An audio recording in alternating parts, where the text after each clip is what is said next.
कहानी की शुरुआत होती है जापान में, जहाँ 2 लाख से ज्यादा जबरदस्त निंजाज मौजूद हैं, जो देखने में तो आम आदमियों जैसे ही लगते हैं, लेकिन असल में वो बहुत ही खतरनाक जिंदगियां जीते हैं। सुजुकी एक निचले स्टार की निंजा है, जो मैगजीन एडिटर के रूप में आम लोगों के बीच रहती है। एक दिन अचानक उसे एक मैसेज आया। उसने जल्दी से अपने राइटर को अलविदा कहा और एक पुल की तरफ बढ़ी। वहाँ पहुंची तो उसे एक रशियन आदमी दिखाई दिया, जो कि निंजाज का शिकार करता है। इसी आदमी को मारने का मिशन उसे दिया गया है। उस आदमी ने सुजुकी पर गोली चलाई, जिससे बचकर सुजुकी ने अपनी हील से वार किया, जो अचानक से 2 तीखे खंजरों में बदल गई। वो आदमी जैसे तैसे बचा और अपनी बंदूक से सुजुकी पर गोलियां चलाता रहा, लेकिन सुजुकी ने बचकर कुछ निंजा स्टार्स उसकी तरफ फेंके और फिर पीछे से आकर उसके गहनों पर लात दे मारी। लेकिन फिर भी वो आदमी रुका नहीं। उस पर सुजुकी के करंट वाले डंडे का भी असर नहीं हुआ और उसने सुजुकी को जमीन पर पटक दिया। कुछ दूरी से एक दूसरा निंजा ये सब कुछ देख रहा था। इस निंजा का नाम केटो है, जो कि एक हाई रैंक निंजा है। अब वो उसे गोली मारने ही वाला था कि ऐन वक्त पर उसकी बाजू में एक टूथपिक आकर लगी।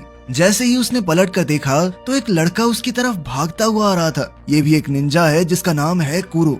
कुरो ने बहुत ही आसानी से उस रशियन आदमी को हरा दिया और आखिर में चोक होल्ड करके खत्म कर दिया। उसने सुजुकी से कहा कि मैं जा रहा हूँ, आप बाकी का काम संभाल लेना। ये सुनकर सुजुकी एकदम शॉक हो गई। उसने सोचा कैसा आदमी है ये, तुम किसी और को अपना क्रेडिट क्यों लेने दे रहे हो? जिस पर कुरो ने कहा कि इतना काम नहीं करना मुझे, मैं घर जा रहा हूँ सोने। कुरो निंजा तो बढ़िया था, लेकिन साथ ही बहुत आलसी भी, और अब वो चुपचाप वहाँ से चला गया। वो इस वक्त एक पुराने सस्ते घर में रहता है। घर पे अकेले बोर होते हुए वो फूंक मार मार के टूथपिक का तीर बनाने की प्रैक्टिस करता रहता है। तभी अचानक कोई उसके कमरे में बिना आवाज किए घुस गया। ये उसका सीनियर केटो है, जो यहाँ पर उसे एक मिशन देने आया है। वर्ल्ड वॉर 2 के बाद कुछ बुरे निंजाज ने मिलकर एक खतरनाक ग्रुप बनाया था, जिसका नाम है अंडरग्राउंड निंजास। खुफिया जानकारी के हिसाब से उन्होंने जोटेन हाई स्कूल में घुसकर वहाँ पर कब्जा कर लिया है। ये स्कूल बना भी एक खास जगह पर है, जहाँ पहले टूटा फूटा नेतानो मिलिट्री स्कूल हुआ करता था, जहाँ अभी भी लड़ाई के वक्त के कुछ राज छुपे हुए हैं। कुरो का मिशन है कि उसे अंडर कवर जाकर उनके प्लान का पता लगाना है। उसके मिशन में मदद करने के लिए केटो ने उसे एक खास सूट दिया। इस सूट की मदद से वो गायब हो सकता था, लेकिन सिर्फ ऊपर ऊपर से। जब कुरो इस सूट के साथ टाइम पास कर रहा था, तभी टॉयलेट से कुरो की एक दोस्त की आवाज आई, जो कि टॉयलेट पेपर मांग रही थी। वो सीट से बहुत दूर रखा हुआ था। उसने कुरो से कहा कि अगर मेरी तरफ देखा ना तो बहुत मारूंगी, समझा? उसकी बात मानते हुए कुरो दीवार पर चढ़कर लड़की के ऊपर से उसे ना देखते हुए टॉयलेट पेपर तक पहुंच गया, लेकिन आखिर में टॉयलेट पेपर पकड़ाने के लिए लड़की की तरफ मुड़ गया, जिसके लिए उसके मुंह पर चप्पल लगी।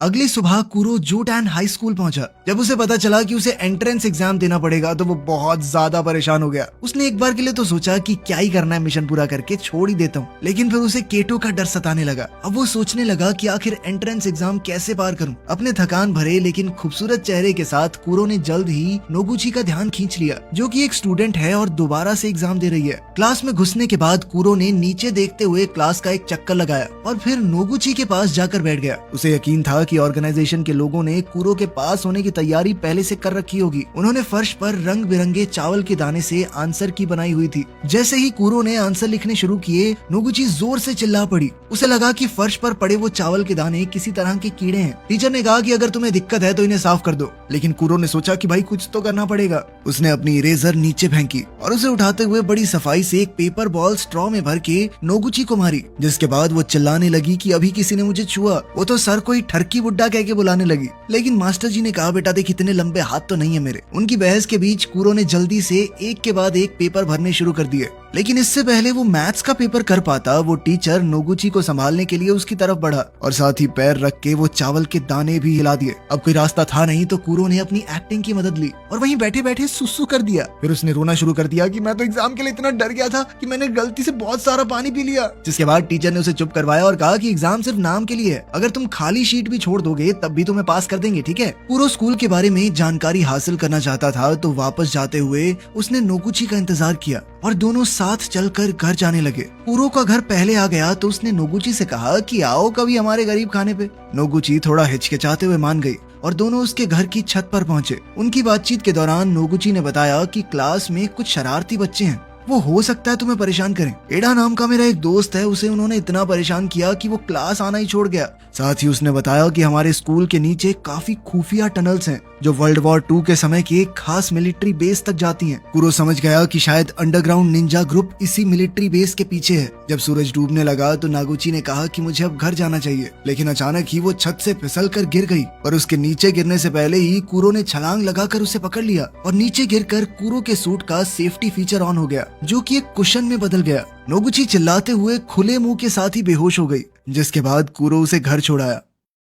उसी रात एक लुच्चा लड़का अपने ड्रोन को उसकी पड़ोसन दोस्त कवाडो के बाथरूम के पास उड़ाने की कोशिश कर रहा था, पर वो नहीं जानता था कि कुरो अपना इनविजिबल सूट पहनकर वहीं बैठा है। उसने अपने खास डंडे से लड़के को बिजली का झटका दे दिया। दरअसल ये लड़का नोगुची का दोस्त ईडा ही है। कुरो ने उसे कवाडो से माफी मांगने को कहा और अगले दिन स्कूल ले गया, ये कहकर कि डर मत, मैं तुझे बचाऊंगा, लेकिन 500 की पत्ती लगेगी हर रोज। स्कूल पहुंचते ही वो लड़के फिर से ईडा को परेशान करने लगे, लेकिन इस बार शायद उन्होंने गलत दिन चुना था, क्योंकि आज कुरो भी यहाँ था। कुरो ने अपने पैर से ईडा का पैर पकड़ा और धम से उस दूसरे लड़के पर हमला करवा दिया, जिसके बाद वो लड़का दर्द से कूदने लगा। ईडा को तो समझ ही नहीं आया कि हुआ क्या, और फिर कुरो पीछे की लाइन में जाकर बैठ गया। वो किताब भी नहीं लाया था, जिसके बाद साथ बैठी लड़की साटो ने उसे अपनी किताब दी, जिसके बाद नोगुची उसे जलन भरी आंखों से देखने लगी। तभी उसके चेहरे पर एक लाल रोशनी पड़ी, जो कि एक लेजर लाइट है। ये दरअसल निंजास का सिग्नल है एक दूसरे से बात करने का। इसके बाद कुरो उठा और क्लास से बाहर चला गया। छत पर शियोन नाम का एक लड़का था, वो एक हाई रैंक निंजा है। उस दिन जब कुरो ने उस रशियन आदमी की छुट्टी की थी, उस दिन वो भी वहीं मौजूद था। इससे पहले वो लड़ाई में कूदता कुरो बीच में आ गया। कुरो की ही तरह वो भी स्कूल में एक अंडरकवर निंजा है, जिसका काम था ये पता लगाना कि अंडरग्राउंड निंजा ग्रुप में कौन कौन है।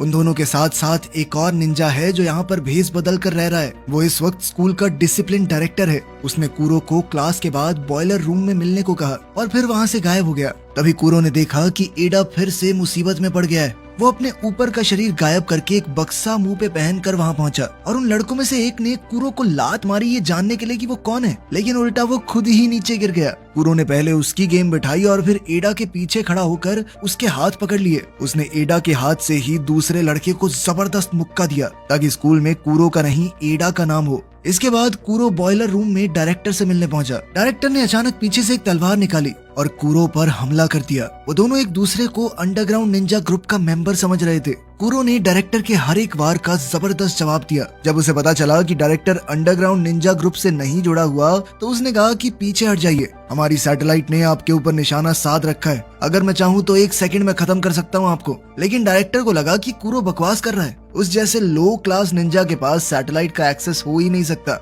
लेकिन तभी आसमान से सैटेलाइट ने लेजर से हमला किया और डायरेक्टर की तलवार बीच से काट दी। डायरेक्टर समझ गया कि इससे पंगा नहीं लेना, जिसके बाद कुरो वहाँ से चला गया। बाहर निकलते ही उसने देखा कि उसकी क्लास की सबसे फेमस लड़की मित्सुकी उसका इंतजार कर रही थी। वो कुरो को देखकर कुछ अजीब से तरीके से मुस्कुराई और बिना कुछ कहे वहाँ से चली गई। पास ही के एक स्टोर में कस्टमर के बाहर निकलने के बाद स्टोर का सेंसर वाला दरवाजा खुद ब खुद खुला और फिर बंद हो गया, जैसे कोई अदृश्य चीज अंदर गई हो। और कुछ ही देर में स्टोर का सामान गिरने लगा। स्टोर में मौजूद उस औरत ने लड़ने की कोशिश की, वो भी एक निंजा थी, लेकिन इस इनविजिबल आदमी ने उसे खत्म कर दिया। सुजुकी को एक मैसेज आया कि किसी ने उसकी मेंटोर जो कि एक निंजा थी उसका खून कर दिया है, और तभी सुजुकी पर भी वार हुआ। सुजुकी समझ गई कि ये जरूर कोई अंडरग्राउंड निंजा ग्रुप का आदमी है, क्योंकि उनके पास ही ऐसा सूट है जो एक इंसान को पूरी तरह गायब कर सकता है, जबकि उनका सूट आदमी को आधा ही गायब करता है। वहीं जब साटो स्कूल से घर जा रही थी तो उस आदमी ने उसे पकड़ लिया। सुजुकी ने चेतावनी दी कि वो किसी आम आदमी को नुकसान ना पहुंचाए। इस पर उस आदमी ने सुजुकी से कहा कि तुम्हारी मौत यहाँ नहीं लिखी, कोडान हाई स्कूल में लिखी है। उधर नोगुची अपने कमरे में बैठी कुरो के बारे में सोच रही थी। पिछले कुछ दिनों से वो कुरो के ख्याल को अपने दिमाग से निकाल ही नहीं पा रही। वो उसके साथ एक खुशहाल जिंदगी बिताने के सपने देख रही थी, और तभी हमने देखा कि कुरो उसके बिस्तर के पास आधी रात को चुपचाप उसे घूरते हुए बैठा था। कुरो ने उसे बताया कि स्टोर में काम कर रही एक निंजा को मार दिया गया है और उसे डर है कि अंडरग्राउंड निंजा गैंग हमला करने वाली है। उनके स्कूल में बहुत ही जबरदस्त लड़ाई छिड़ने वाली है। उसने नागुची से कहा कि तुम कुछ दिनों के लिए स्कूल मत आना, ठीक है? और फिर बिना कुछ कहे कुरो खिड़की से बाहर कूदकर गायब हो गया। इसके बाद हम एक आदमी को इस तरह भागते हुए देखते हैं मानो कोई उसकी जान के पीछे पड़ा हो। अचानक एक निंजा स्टार उसका पीछा करने लगा और मौका मिलते ही उसकी टांग में जा घुसा, जिसके बाद वो आदमी गिर पड़ा। इस आदमी का नाम सारुटा है, जो पहले कुरो की टीम यानी NIN का ही एक निंजा था, लेकिन अब उसने वो ग्रुप छोड़ दिया था। इसके बाद उसका पीछा कर रहे उस इनविजिबल आदमी ने कहा कि क्या वो अंडरग्राउंड निंजास के साथ जुड़ना चाहेगा। सारुटा इसके लिए 1 सेकंड में मान गया और कहने लगा कि लोगों को मारने में तो मुझे बहुत मजा आता है, बताओ कौन है टारगेट। पता चलता है कि जो इनविजिबल निंजास सभी निंजास को मार रहा था वो कोई और नहीं बल्कि सारुटा ही है। अगली सुबह जब एक स्टूडेंट स्कूल जा रहा था तो सारुटा ने एक ही झटके में उसकी मुंडी उड़ा दी और बॉडी को अपने साथ ले गया। उधर कुरो के मना करने के बावजूद भी नोगुची उसे ढूंढते हुए स्कूल पहुंची। तभी स्कूल के डायरेक्टर ने उसे देख लिया। नोगुची ने हड़बड़ाकर सब कुछ बता दिया कि कुरो ने उसे बताया था कि स्कूल तबाह होने वाला है। डायरेक्टर समझ गया कि लड़ाई छिड़ने ही वाली है। उसने नोगुची को एक अंगूठी दी और कहा कि ये कुरो को दे देना, उसे ढूंढने की कोशिश करो, ये बहुत जरूरी है। कुछ देर बाद सारुटा उस स्टूडेंट की बॉडी के साथ क्लास में पहुंचा। अभी भी उसे कोई देख नहीं पा रहा था और अचानक से वो बिना सर का शरीर सबके बीच में आकर गिरा। क्लास में हड़कंप मच गया और सारुटा एक के बाद एक स्टूडेंट्स को खत्म करने लगा। कुछ स्टूडेंट्स कमरे से निकलने में कामयाब हो गए, लेकिन सारुटा अब भी उनके पीछे था। जल्द ही सुजुकी और शियोन को खबर मिली कि अंडरग्राउंड निंजास का एक आदमी स्कूल में आतंक मचा रहा है। सुजुकी ने अपनी आंखों के सामने ये खून खराबा देखा। उसने अपनी छड़ी निकाली और हत्यारे ने अपना गायब होने वाला सूट उतारा और तो और मास्क भी हटा दिया। सारुटा ने कहा कि पहचाना मुझे? इस स्कूल में जब हम पढ़ते थे मैं बहुत ज्यादा चाहता था तुम्हें, लेकिन तुमने मेरे प्यार का मजाक बनाया और भाग गई। गुस्से और नफरत से भरे हुए सारुटा ने खुद को बिल्कुल नहीं रोका। वो दोनों खतरनाक तरीके से लड़े, एक से बढ़कर एक। सुजुकी बहुत तेज थी, इसीलिए वो जल्दी ही जीत के करीब आ गई, लेकिन उसने एक चीज पर ध्यान नहीं दिया कि सारुटा का सूट बिजली के वार को सोख सकता था। इसीलिए सुजुकी की उस छड़ी का कोई असर ही नहीं हुआ। और अब जब सुजुकी हारने लगी तभी एक आदमी कांच से कूदकर अंदर आ गया। ये वही हाई रैंक निंजा केटो है। उसके सामने सारुटा का टिक पाना लगभग नामुमकिन था। ये बात वो अच्छे से जानता था, इसीलिए उसने अपना मास्क पहना और चुपचाप गायब हो गया। लेकिन केटो को इस बात से कोई दिक्कत नहीं थी। उसने बिजली की रफ्तार से अपनी बाजू में एक चीरा मारा और सारुटा की तरफ अपना खून फेंक दिया ताकि उसके सूट पर निशान लग जाए और उसका गायब शरीर फिर से दिखने लगे। केटो ने सारुटा पर अपनी तलवार से हमला किया, लेकिन सारुटा के एडवांस सूट ने गुब्बारे की तरह फूल कर उसे बचा लिया और सारुटा मौका देखकर वहां से भाग निकला। वहीं नागोची अभी भी कुरो को ढूंढ रही थी। तभी वो घबराए हुए ईडा से टकरा गई। ईडा ने उसे बताया कि मैं, कुरो और एक तीसरा लड़का उन टनल्स वाले एरिया में गए थे। वहाँ पर अफवाह है कि एक रास्ता अंडरग्राउंड बंकर तक जाता है। मेरी और उस दूसरे लड़के की हिम्मत नहीं हुई अंदर जाने की, लेकिन अब मुझे कुरो के लिए डर लग रहा है। उधर कुरो को अंदर एक लड़की दिखाई दी। ये लड़की मित्सुकी है और वही है जिसने ये पूरा प्लान बनाया था। जितना कुरो ने सोचा था, मित्सुकी उससे बहुत ज्यादा ताकतवर थी। उसने मित्सुकी पर एक बम से हमला किया, लेकिन वो पल भर में उससे दूर एक दीवार पर एक उंगली से लटकी हुई थी। कुरो ने उस पर 2 हाई वोल्टेज केबल फेंकी, लेकिन उसने अपने नंगे हाथों से वो तारें पकड़ ली, मानो बिजली का उसके ऊपर कोई असर ही ना होता हो। वहीं सारुटो स्कूल में घूम रहा था। तभी उसके सामने शियोन आ खड़ा हुआ।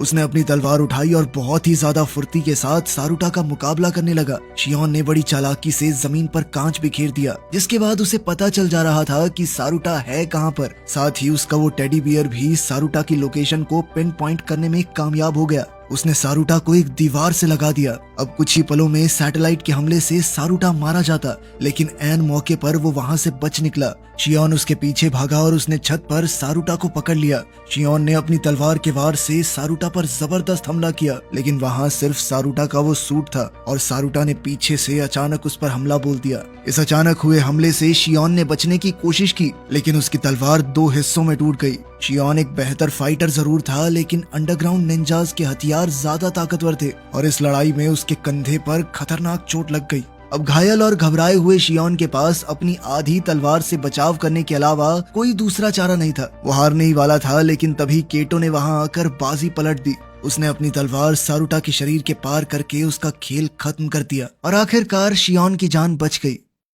वहां नीचे सुरंग में कुरो लड़ाई में हार रहा था। वो समझ गया था कि उसके लिए मित्सुकी को हराना लगभग नामुमकिन है, क्योंकि वो बहुत ज्यादा शक्तिशाली है उससे। लेकिन कुरो ये जानना चाहता था कि आखिर मित्सुकी चाहती क्या है, वो ये सब क्यों कर रही है। मित्सुकी ने आखिरकार सच बताया। उसने जानबूझकर झूठ बाहर फैलाया ताकि वो सभी निंजास को स्कूल तक ला सके, ताकि निंजास लेजर सैटेलाइट को एक्टिवेट कर दें और वो सैटेलाइट की लोकेशन का पता लगा सके। हैक किए हुए डेटा का इस्तेमाल करके इन्होंने सैटेलाइट का पता लगा भी लिया और अब उनका एक आदमी उस सैटेलाइट के पास पहुंच चुका है। उनके एक खास सूट स्पेस में भी काम करते हैं। उधर मित्सुकी ने कुरो पर एक खतरनाक हमला किया। मित्सुकी की जबरदस्त ताकत से कुरो लगातार अपना बचाव कर रहा था, लेकिन असल में वो सिर्फ वक्त काट रहा था कि कहीं से उसके दोस्त आ जाएं और उसे बचा लें। तभी वहां नागोची ईडा के साथ आई। नागोची ने कुरो को वो अंगूठी दी जो डिसिप्लिन डायरेक्टर ने उसे कुरो को देने के लिए कहा था। उसने वो अंगूठी पहनी और उसका एंटीना ऑन किया। तभी एक ड्रोन तलवार लेकर वहां आ गया। उसने वो तलवार उठाई और पैर से मित्सुकी की तरफ धूल उड़ाई और फिर मौका देखकर वार किया। दोबारा से दोनों ने डट कर एक दूसरे का सामना किया, लेकिन कुरो समझ गया कि मित्सुकी के ऊपर सीधा वार करना बेवकूफी है। उसे चकमा देकर अचानक हमला करना होगा। उसका गायब कर देने वाला सूट भी किसी काम का नहीं था, क्योंकि वो सिर्फ उसके ऊपर के शरीर को गायब करता था। सूट एक्टिवेट करने के बावजूद भी मित्सुकी उसे देख तो सकती थी। कुरो ने अपने दिमाग में कई बार सोचा कि अगर मैं ऐसे लड़ूं तो क्या होगा, लेकिन हर बार वो मारा जाता। आखिरकार उसे समझ आ गया कि वो इस तरह तो नहीं जीत पाएगा। उसके पास एक ही तरीका था मित्सुकी को हराने का। उसने जबरदस्त टेक्निक से सीधा हमला शुरू किया और वो अपनी जान की परवाह ना करते हुए आगे बढ़ गया, जिसके बाद उसकी तलवार मित्सुकी के आर पार हो गई और मित्सुकी की तलवार कुरो के। उसने मित्सुकी को धक्का देकर तलवार खींच ली। मित्सुकी वहीं ढेर हो गई। कुरो पहले ही अपनी पूरी हद तक पहुंच चुका था। वो लड़खड़ाता हुआ घायल होकर नीचे गिर पड़ा। नागोची ने जल्दी ही उसे उठाया और दोनों वहां से निकल गए। अंडरग्राउंड निंजा ग्रुप का एक आदमी सैटेलाइट के अंदर पहुंच गया था और उसने सिस्टम में वायरस अपलोड कर दिया, जिसके बाद पूरा लेजर सिस्टम उनके कंट्रोल में आ गया और जैसे ही उसने डायल घुमाया पावर लेवल मैक्सिमम हो गया। उस लेजर का टारगेट स्कूल में था, इसीलिए अब तो साइज बड़ा करने के बाद पूरा स्कूल लेजर से उड़ गया। धमाके के इस झटके से अंडरग्राउंड बंकर में कंपन हुई। बंकर टूटने लग गया और एग्जिट भी बहुत दूर है। नागोची और कुरो बाहर निकलने की कोशिश कर रहे थे, लेकिन कुरो बुरी तरह से घायल था। कुरो को लगा कि वो जिंदा तो नहीं बच पाएंगे, इसीलिए उसने अपना गायब होने वाला सूट उतारा और नागोची पर ढक दिया। अब सारा मलबा टूटकर इन दोनों के ऊपर ही गिर रहा था। कुछ देर बाद नागोची वहां से बाहर निकली, क्योंकि उस खास सूट ने उसकी जान बचा ली थी और कुरो ने दुनिया को बचाने के लिए अपनी जान का बलिदान दे दिया। लेकिन फिल्म के आखिर में हम कुरो के जुड़वा भाई जूरो को देखते हैं, जो न जाने क्यों नोगुची